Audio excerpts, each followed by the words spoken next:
We're starting this morning, concentration today will be on Latin America, close and dear to me, my fellowship time.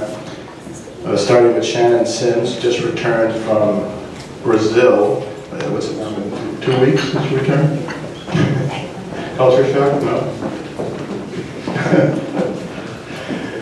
Shannon has had quite an interesting beginning of her life, from what I understand. Was born in Turkey, started school in Lake Charles, Louisiana, passed through Houston, Pomona College, California, taught elementary school in Spanish Harlem in New York. Is that correct? All those good things you've heard about Lexington Avenue and 119th Street, I think Shannon had something to do with. And she just completed a 2-year fellowship in Brazil, studying, I hope I pronounce this properly, the Mata Atlântica. It's one of the last pristine, I believe, primitive forests still in that part of Brazil. And I'm sure you know, for matters of global warming and environmental protection, what's happening in Brazil matters to all of us. I'm hoping that we have visuals that Shannon brought to share during her talk. Her speech is very interesting. Please give me your attention and feel free to ask questions afterwards.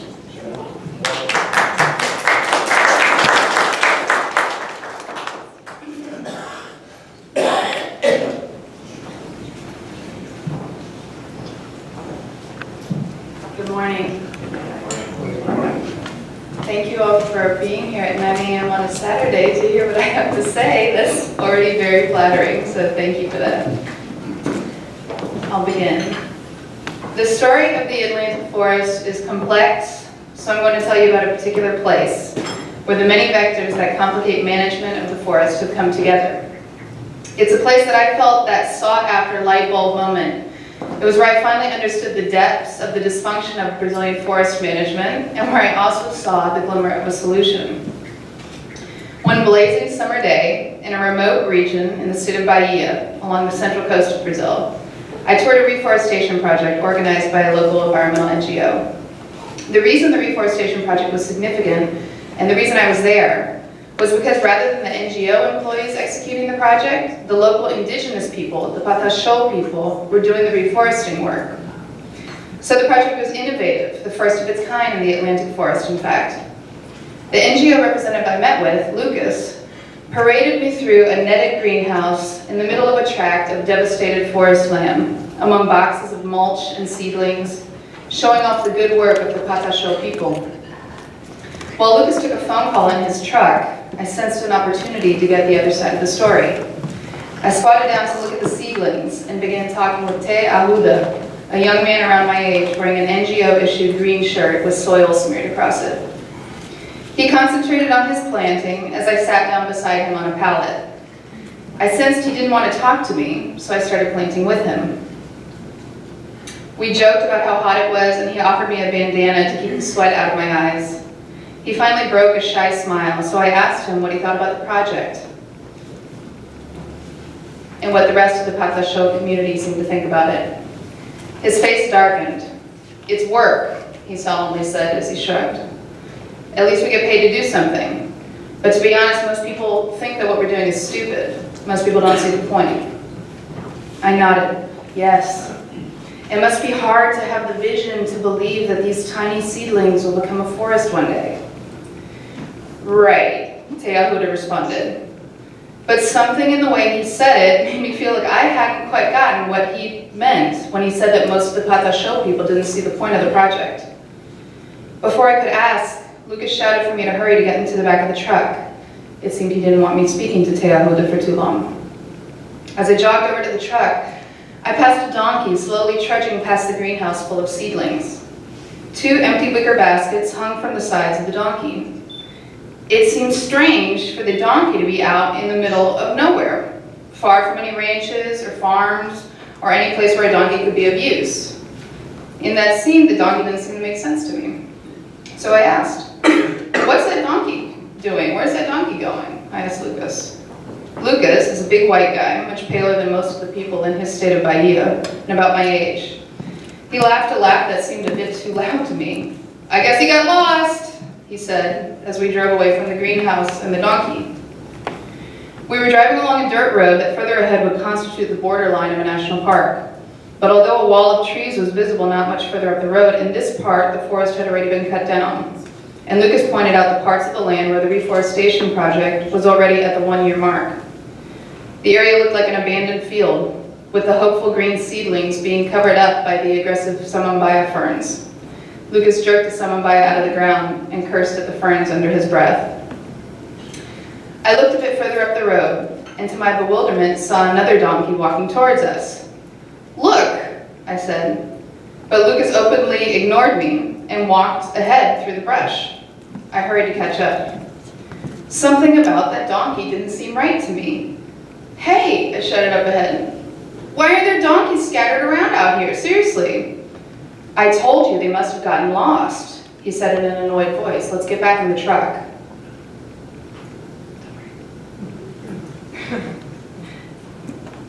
So I got back in the truck, and we drove further up the dirt road circumscribing the national park. Tall forest now stood along one side of the road, the forest of the national park. "Is this native Atlantic forest?" I asked. "Oh yes," Lucas replied. "This is the good stuff. This is what we're hoping to achieve with the reforestation project." I looked at the century-old trees and thought of the image of Te Ahuda tenderly holding a handful of fragile seedlings. The reforestation project was far from its goal. The road curved and suddenly we were forced to stop. A white truck in front of us was backing into a small clearing in the forest. Standing a few feet back into the forest was a wall of orange wood, like carrot sticks, waiting to be loaded into the truck. A donkey stood beside the wall of wood as 3 men filled its wicker baskets with wood wedges. I suddenly realized what had been going on and gasped. The donkeys were being used to carry illegally deforested wood out of the forest. Many of the donkeys were walking on autopilot, marching the wood out of the forest without guidance after years of conditioning. I grabbed my camera to shoot the scene. I wanted to bust these deforesters and save the forest. But Lucas stopped me. "No, Shannon, careful with your camera." Even though Lucas worked for the environmental NGO, he said nothing to the men loading up the wood. He patiently waited for the truck to move out of the way and continued driving. As we began to drive away, I spotted a purplish temporary arm tattoo on one of the men in crisscross pattern. I recognized the ink as that made by crushed jenipapo seeds. It was what indigenous people used to identify themselves. The deforesters, it seemed, like Te Ahuda, were Patasho people. In this moment, I understood a lot. I understood why Lucas did not want to tell me the truth about the donkeys. It was undermining his reforestation work. I understood why Te Ahuda had said most Patasho people thought the reforestation project was pointless. What was the point of planting trees when everyone else in your community was cutting them down? I asked Lucas why he had not stopped the cutters, and he taught me an even more important lesson. He said, "Nobody messes with indigenous people, or else you end up like Fernanda." Fernanda was a woman I had already met with several times in the month prior to my site visit with Lucas. But even though I met several times with Fernanda, that's not her real name, she did not at first confess to the truth until I found it out from Lucas that day. She hadn't told me about their rusty machetes and how they wedged them into the doorframe of the mud hut to keep her inside. She hadn't mentioned how she spent the cool nights shivering after sweaty days in that mud oven, listening to the smashing of cachaça liquor bottles as they argued amongst themselves about what to do with her. She hadn't mentioned how they drunkenly fired shots in the air, or how they took her car keys and hid the car down the hill beneath the passion fruit vines. When they finally freed her after 3 days of negotiations with Brasilia, Fernanda drove away into the sunrise, shaking and alone, vowing to never speak of what happened. After all, she later told me, she brought it on herself, and she'd need to be back Monday. See, Fernanda is the head of the national park the reforestation project was happening alongside, and where the deforesting was happening. I first met her at the regional headquarters after I had sought her out to learn about her park and its unique role in the management scheme of Brazil's Atlantic forest, the Mata Atlântica. While the Brazilian government manages most parks in this forest biome, at this park, in a move falling somewhere on the spectrum between innovative problem solving and throwing the towel in, The government recently handed over management responsibilities of the park to the local indigenous people, the Patasho people. Fernanda's role now is something undefined. Like a parent watching their children leave home, she monitors with a feeling of hope that everything will go right under Patasho control and helplessness if it doesn't. And so one day, just 1 week before my visit, as Fernanda drove along the same dirt road circumscribing the park as I had with Lucas during one of her regular visits to the park, she too spotted some illegal extraction of native Atlantic wood. As a state environmental authority, she could not stand to turn a blind eye, so she stopped the cutters and started recording how much illegal wood they had with them. Before long, she was pushed into the mud hut at knife point. As Lucas told me what had happened to Fernanda as we drove along in the truck, I shivered, thinking of how just minutes earlier I had been with my camera in hand, chomping at the bit to photograph the cutters. That could have been me, I thought. The indigenous men holding Fernanda had freed her only after getting on the phone with the Federal Indigenous Peoples Management Authority, FUNAI, in Brasilia, and complaining that the State Environmental Agency was interfering with their historic and constitutional land rights. Their key complaint was that the government had not notified them that Fernanda would be coming to monitor and enforce the forest laws that day. Lucas, visibly relieved to be opening up about the truth to me, vented about his anger with what had happened. The situation was more absurd than you can imagine, Shannon, he said. Essentially, the robbers complained police hadn't told them ahead of time when they would be there to catch them. And so although most people would have called the police and quit their job if held captive while carrying out their job's responsibilities, Fernanda, to my surprise, did not have this reaction. Instead, she was genuinely saddened by what had happened. And she didn't want anyone to find out about it, which is why she didn't at first tell me about it and why I'm not using her real name. A few days later, back in the city, I met Fernanda for lunch and to confront her about what I had learned. She looked glumly at her ice cream cone like a kid in trouble. "I'm sorry I didn't tell you," she said, but it was not a good situation. She talked about how she had worked hard to build up a trust between the governmental agency and the Patasho people. "It's so important to keep that relationship open and positive," she said. "After all that's gone on historically, we have to maintain an open channel with the indigenous peoples." She felt as though she had blown it all by trying to enforce the environmental laws. And from Fernanda's perspective, as a person passionate about finding solutions to the management of the Atlantic forest, her captivity reflected poorly on her. It meant that she had violated the trust she had worked hard to build between the government and the indigenous people, and it meant that her effort to protect the forest had failed. Only after some quiet time to think back on the situation in that small area in Bahia, and about my conversation with Lucas in the truck, did I start to understand Fernanda's perspective. In Brazil, you see, everything is upside down and not as it seems. The dysfunction runs deeper than I had ever imagined. Fernanda was incentivized to do the opposite of what her job required. Rather than enforce environmental laws, she was under pressure from Brasilia to allow the Patasho people to work around those laws. And Lucas was incentivized to ignore illegal activity that undermined the very purpose of the NGO he was so passionate about, an NGO receiving donations from around the world. Even Te Ahuda was under pressure to do the wrong thing.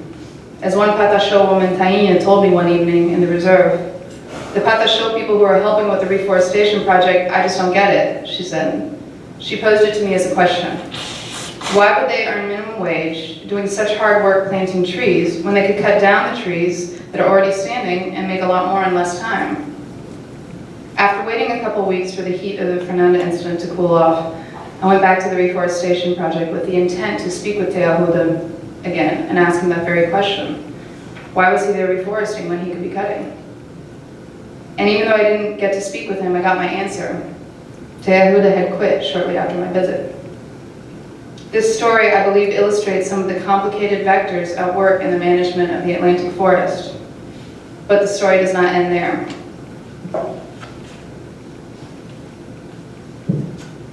I stuck around this region of Bahia following this incident, because with every stakeholder I turned to, there was even more to learn.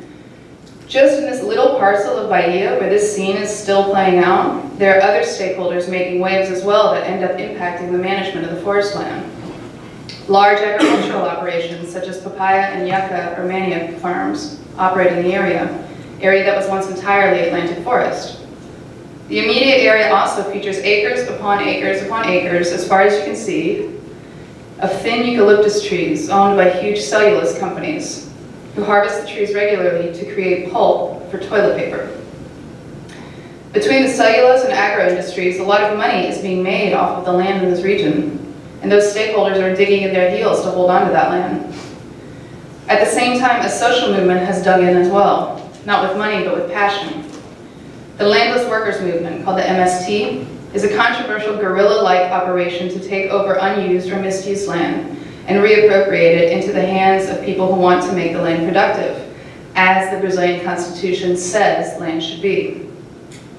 They are usually very poor people without better options for making a livelihood, and they are pitted against another stakeholder who they pejoratively called latifundiários, or owners of large properties of unproductive land.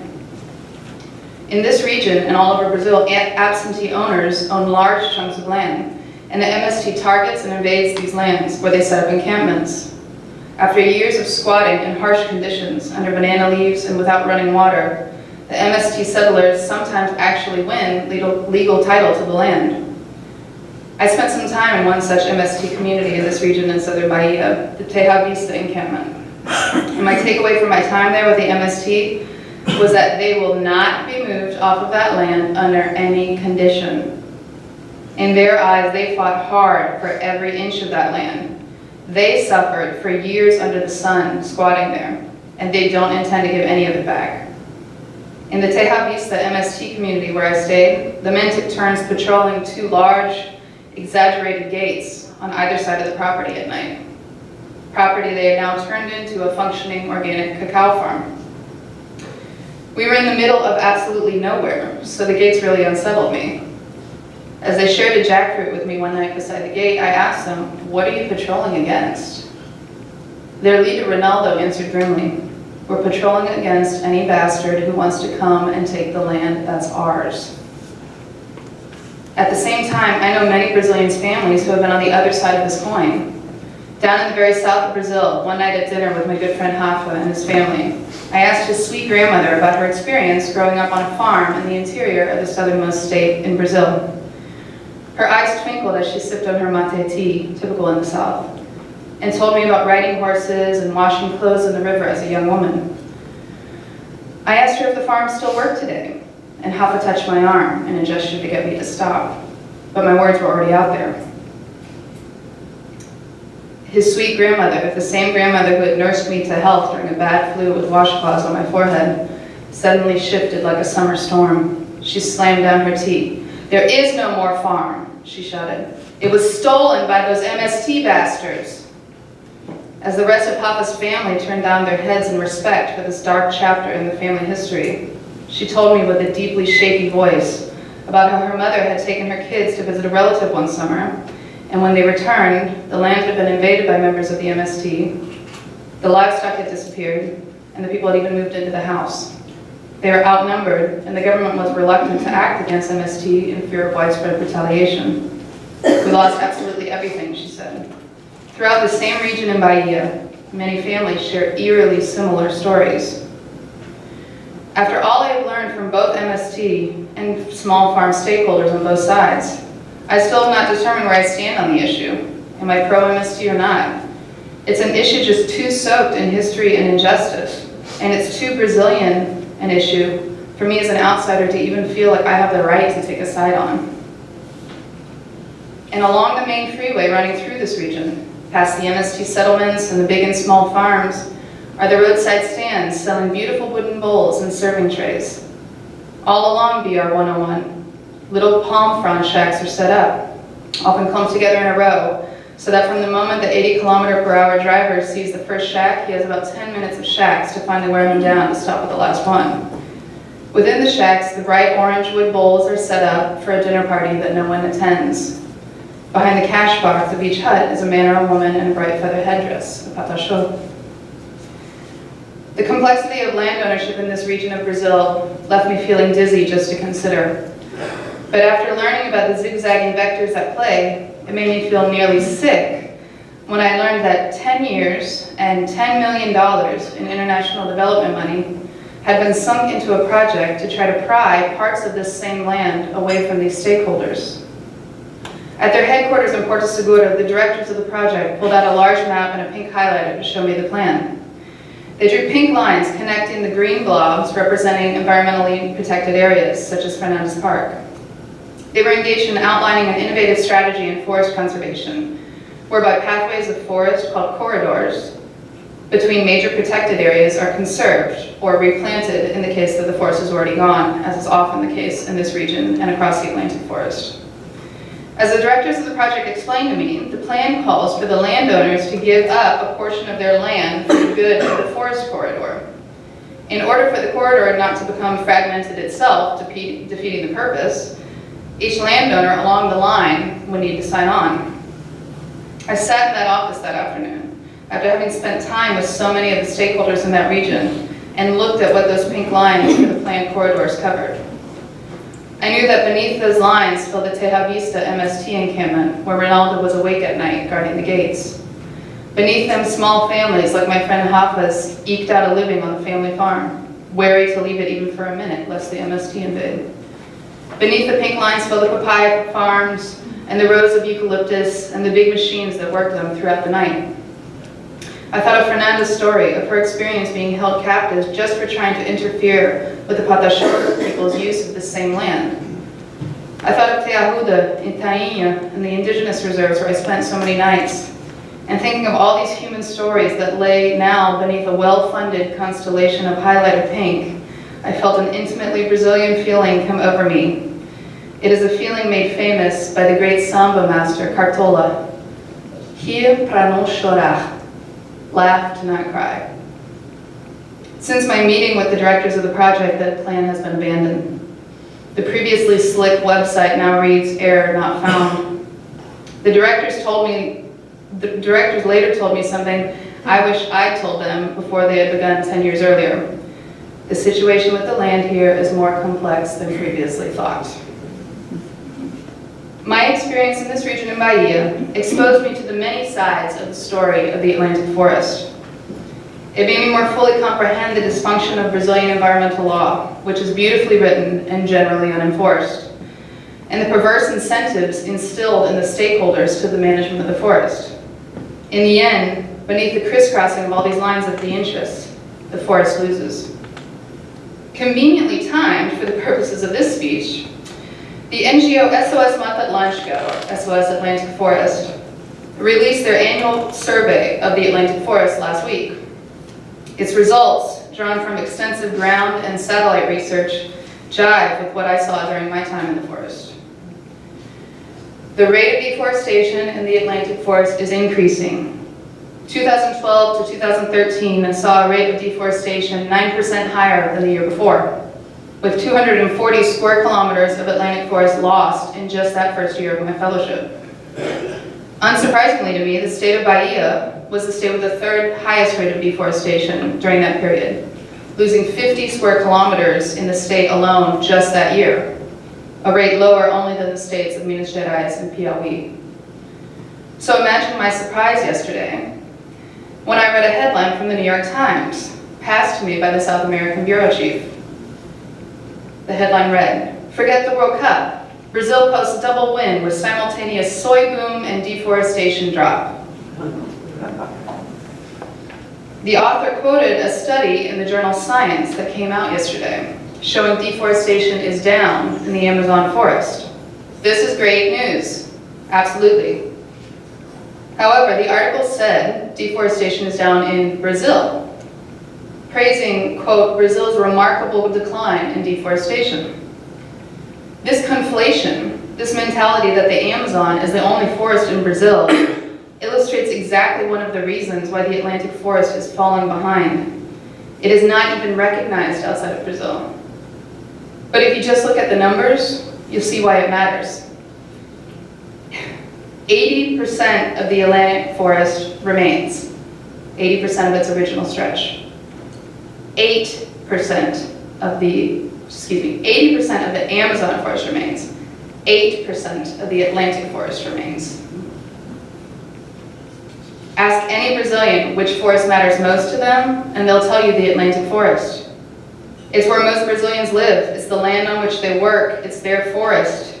Most Brazilians have never been to the Amazon, which seems to them like another country. So it seems wildly inaccurate for an article to be passed around declaring that deforestation in Brazil is down, when only deforestation in the Amazon is down, and when it's up in the Atlantic forest. This confusion, perhaps, offers one of the greatest threats to the Atlantic forest. But when we speak of the conservation and use of forests, it's easy to fall into a doom and gloom tone. The forests are disappearing, there doesn't seem to be anything to do about it.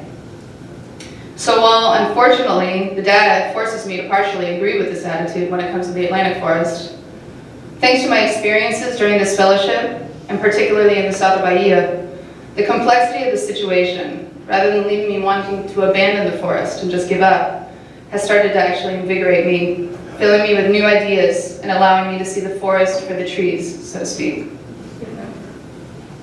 In my opinion, the key to the survival of the Atlantic forest is threefold. 1, Brazil needs to stop making environmental laws and enforce the ones they have. Hundreds of millions of dollars, that is no exaggeration, earmarked for environmental projects in the Atlantic forest have not been applied. In the case of the law of the Atlantic forest, the law guarantees federal funding for the protection of municipal Atlantic forest zones if municipal governments make their own forest plans. The NGO SOS Mata Atlântica is leading the charge to get those plans made, but even the leader of the organization told me personally that even with the plans, he doubts the fund actually exists. No way it exists, he said. This is Brazil.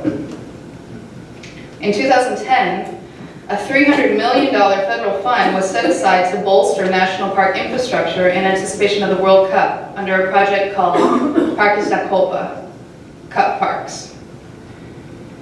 It came to light this week that only 0.15% of those funds were ever distributed.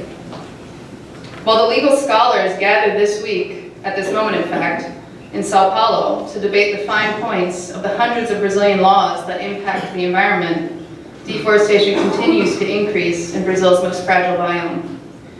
If Brazil won't enforce the laws it has now and won't release promised funding for the biome now, it is hard to see how the Atlantic forest won't drop down to 5% of its original stretch within just the next generation. 2, Brazil has to get a grip on its corruption problem. Corruption is something that occurs at every level of Brazilian society, and while it's exacerbated in politics, it is culturally present everywhere, and politicians are not only to blame. Brazilians are brought up on it. They call it the little way, jeitinho, using a diminutive word to illustrate its harmlessness. The jeitinho is an essentially Brazilian way of getting business done, and it is commonly used and commonly witnessed across all parts of the country. Need a receipt issued for an amount above what you paid? There's a jeitinho for that, use it. Want to get in with a doctor whose schedule is packed? There's a jeitinho for that too. The jeitinho gets souped up with spiked rims at the upper levels, where Brazilians fear millions, if not billions, of World Cup dollars are disappearing into big pockets. The Brazilian jeitinho, on the one hand, smooths everyday interactions and acts like the oil in the dysfunctional Brazilian machine. But at the same time, it dirties the mechanism, and it eventually slows it down. It turns what in other contexts might be morally questionable behavior into the solution itself to everyday problems. In the context of environmental law, this corruption is the reason why so much money for environmental projects is held hostage. Corruption is hard to change, and even the new anti-corruption law passed in January was criticized for having loopholes in it. But without at least diminishing the degree of corruption, it's hard to imagine much government money ending up in meaningful projects in the Atlantic forest. 3, the third key to the survival of the Atlantic forest that is, in my opinion, most easily tackled is the reassessment and improved intel on how international development money is spent. The Forest Corridor project in Bahia is but one example of well-intentioned money ending up in ill-fated plans. The Atlantic forest biome is a complicated place. It's a hodgepodge of huge industries, major urban centers, a gigantic coastline, and some of the most fertile land in the world. Expert level consulting should be sought out by looking to people on the ground before international development money should be invested. I can understand how the corridor project could have come to be. It was going to be executed in a relatively remote area with an already well-established protected area network. But so many other places in Brazil do not have the level of complexities that this region did. Better consulting from the start could have redirected and ultimately saved this project and its money.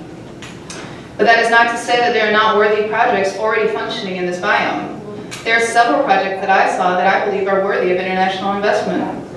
One example is the Tamar project, a sea turtle and coastal conservation project that's had a huge impact on saving sea turtle species in Brazil, literally saving them, while simultaneously empowering local communities to lead conservation efforts. But the key to conserving the Atlantic forest biome, in the absence of the foreseeable future of the release of government funding and/or the diminishment of corruption, lies with the ability of international development money to go towards long-term projects that are viable and that can be held accountable. Failure should not be an option. On a personal note, after my experience during my fellowship, I'm hoping to go into work helping to fill this gap between international development funding and local environmental projects. After all I've seen during my 2 years, I know they need my help. For the time being in Brazil, in my opinion, things will only get worse before they get better. Imagina na Copa, imagine during the cup, is the slogan of the hour in Brazil. The concept captures both the disbelief of Brazilians that the organization of the World Cup will run smoothly, as well as their dread of what the mega event will bring to day-to-day life in the 12 host cities. You've probably heard of the troubles. With major infrastructure unfinished, crime at sky-high rates, and service sectors ready to strike at a moment's notice, Brazilians' Imagina na Copa, imagine during the cup fears, are about to become a reality. As in the case of my friend Thiago, some Brazilians don't even need to imagine how bad it will get. As he said, we're not afraid of embarrassing ourselves because we know we will. For the defenders of the Atlantic forest, in light of the chaos surrounding the World Cup and the upcoming Olympics, it increasingly appears that there is no jeitinho around the inevitable destruction of the forest without international help. Hopefully the increase in international attention on the country in the coming months and years will translate into an increase in international help for the Atlantic forest, not just the Amazon. But I have my doubts. I've become quite Brazilian during my ICWA fellowship, and if Brazilians excel at anything, it is turning the country's dysfunction into something to gather around and sardonically laugh about. After all, like Cartola said, it's laugh to not cry.